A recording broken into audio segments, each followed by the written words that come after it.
I remember the day I first saw her. Marianne.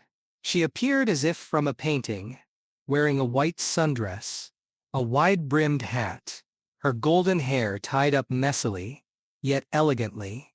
Her movements were slow, confident, the kind women have when they're long used to attention, but no longer seek it. I was 18. That summer, I worked part-time at the local golf club, doing odd jobs, sometimes mowing lawns, sometimes helping around the pool, sometimes just carrying bags for the guests. That day, I came to mow the grass, near one of the houses, on the edge of the club property, an old villa that was rarely occupied. That's where she appeared, and though I didn't understand it at the time, something about her instantly made my palms sweat. She lived there alone. Her husband, I later found out, was a well-known businessman, but he spent most of his time abroad. Deals, conferences, issues, they had grown-up kids. But from what she said, I understood they barely kept in touch. She stayed in the marriage, because it was too late to change anything. That's probably how she thought of it. But that quiet surrender of hers, it was the most tragic, and at the same time, the most beautiful thing about her. I came regularly, and at first, she barely noticed me. But then she started coming out with lemonade. Sometimes she'd sit nearby, while I worked. We talked about the weather, about books. She asked where I studied, what I wanted to become. I joked that I wanted to be like her husband, rich and always busy. She smiled, very sadly. Wouldn't recommend it, she said. Those who are always busy, are always lonely, even next to someone. I liked her, but not like I liked girls my age. Loud, bright, confident. Marianne had a different kind of confidence. She knew how to hold a pause. She knew exactly when to look, and when to say nothing at all.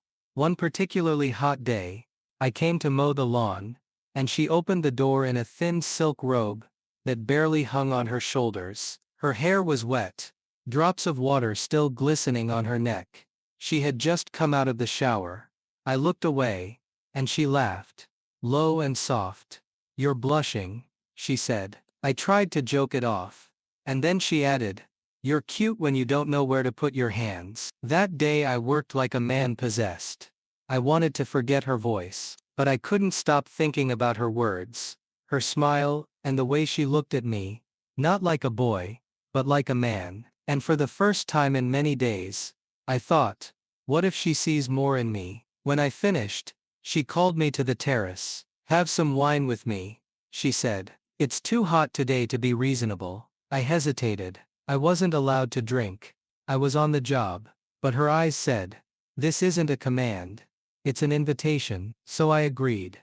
We sat close. Her leg occasionally brushed against mine. She asked about my parents, about when I last fell in love. I answered honestly, and then she leaned in and said, "I forgot what it feels like, when someone actually listens to you, not waiting to talk, just listening." And then she touched my hand. In that moment, something broke inside me, not in a boyish way, in a man's way, because I felt I could be something to her, not just an episode, not a mistake, but a new beginning. That night, I couldn't sleep. Her fingers, the way they had touched my hand, kept flashing back in my mind. Her gaze, not just warm, but hungry, as if she saw something in me she wasn't supposed to, and I wanted her not to stop. The next day I came earlier. I couldn't wait. She stepped out to meet me, holding a glass filled with ice, and let her robe fall right in front of me. Underneath, a wine-colored swimsuit,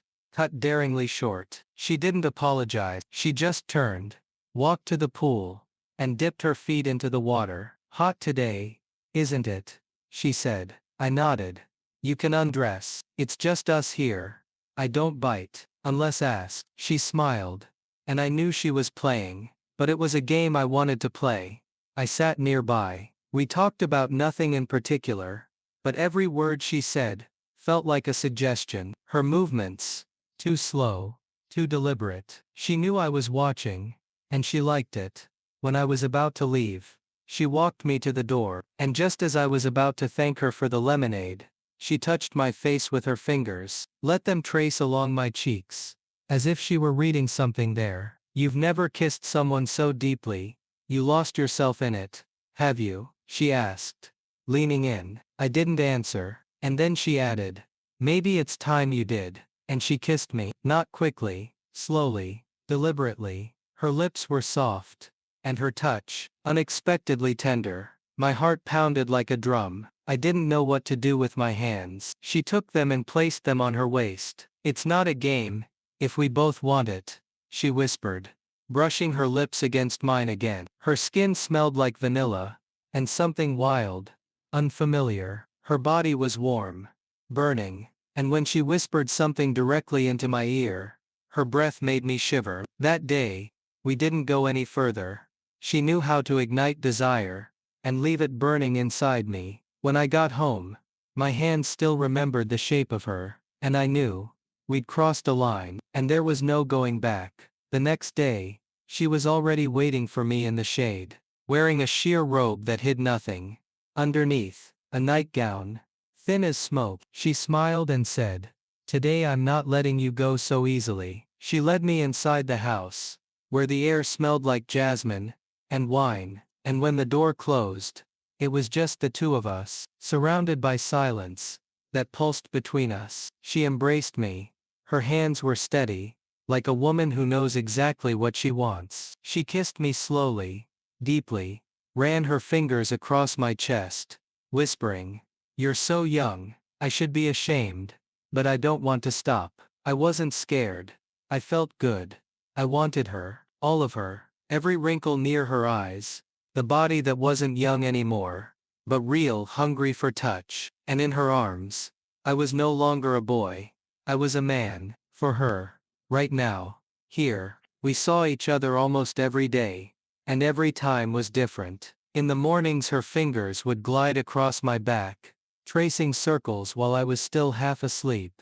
During the day, she'd take me by the hand into the shower, where water ran down her body, and I couldn't take my eyes off her. And at night, she'd disappear under the covers, and make me moan her name like a prayer. Marianne was experienced, and she didn't hide it. She taught me how to touch, how to look, even how to breathe when nothing was left between us but skin. Her body was insatiable, and I caught myself fearing one thing: the moment she'd say, "Enough." One evening, she led me into a room lit by several candles. On the bed lay a silk tie. She looked me in the eyes and said, "Tonight you're mine." She tied my hands above my head, and slowly sat on me, squeezing her thighs, whispering, "Tell me I'm your first and your last." I stayed silent, and she bit her lip, muffling her moans. It was beyond limits, but I liked being her secret, her sin, her weakness. During the day, we sometimes went for walks. She'd wear a hat and dark glasses, looking like a socialite just taking her nephew out for ice cream. But as soon as we got home, she'd shed her clothes right in the hallway, and whisper into my ear, "Come here, show me how much you missed me." But the further it went, the less it felt like a game. She started getting jealous. One day, when I was late, she opened the door barefoot, holding a glass of wine, and sharply asked, "Where were you? With whom? Is there someone else?" I tried to joke it off, but she hit my chest with her fist.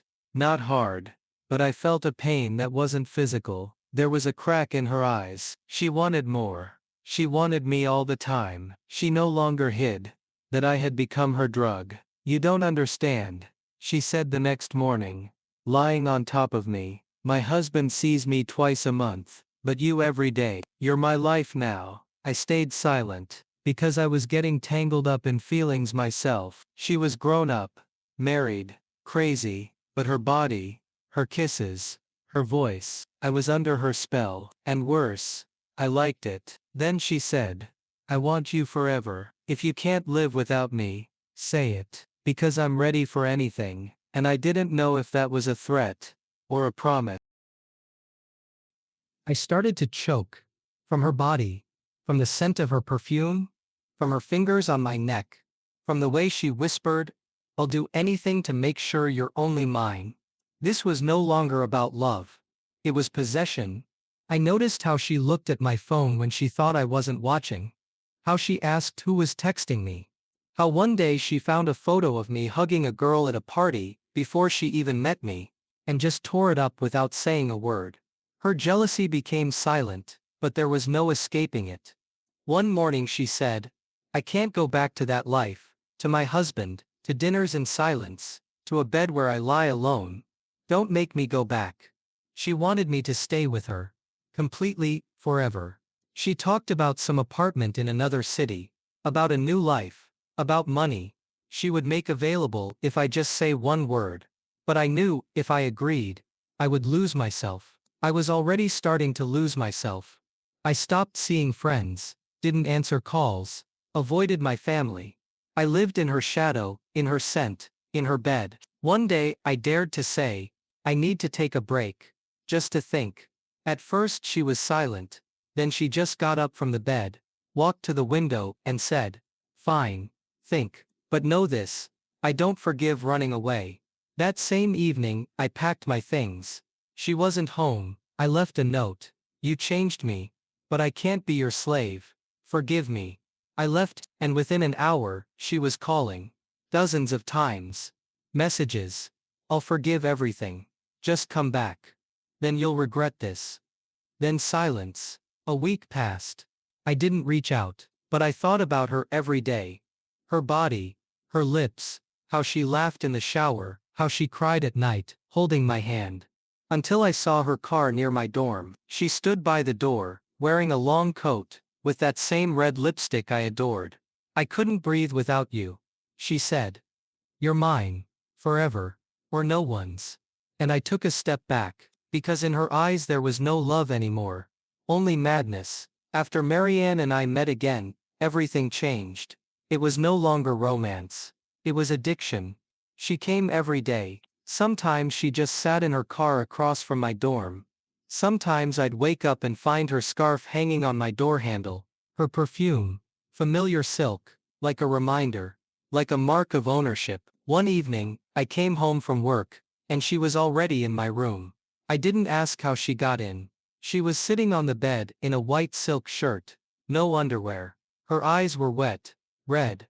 "I love you. You don't understand how much," she said. Slowly standing up. I stepped back. I was scared. Her, this 50-year-old woman I had greedily held at the kitchen table just a month ago, but now she looked different. Hungry. Obsessive. Without limits. "I didn't care if anyone found out. I wanted you to destroy me. To be completely yours. Just say the word. And I'll leave my husband.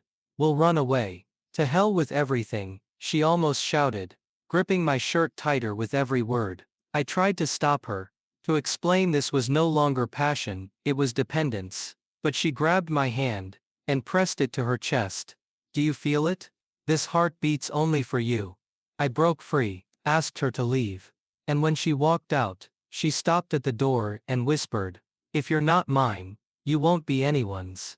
I didn't know how to act. I stood there, frozen to the floor, while she smiled. Calm. Confident. Like a predator, who had been waiting for this moment. And the moment I opened my mouth, she rushed to hug me. I froze. My hands stayed to myself. "I can't live without you," she whispered into my neck. But her body was trembling, not from tenderness, from tension, from something dark inside. I asked her to leave. Told her this wasn't love, that she was destroying us both. She looked like she didn't understand. Then she suddenly stepped back, and said coldly, "So, it's like everyone else. Empty promises. You just wanted my body." I stayed silent, because I had nothing to argue with. Everything we had between us was real, but it was too burning, too destructive. She left, and I thought it was over. But it was only a prelude. A few days later, her husband called me. Yes, the same one. For the first time, his voice was dry, metallic. "I know who you are, and I know what you did." I tried to say something, but he hung up. An hour later, I got a call from the university, an anonymous complaint. Photos, threat of expulsion. I had to leave school. I lost everything.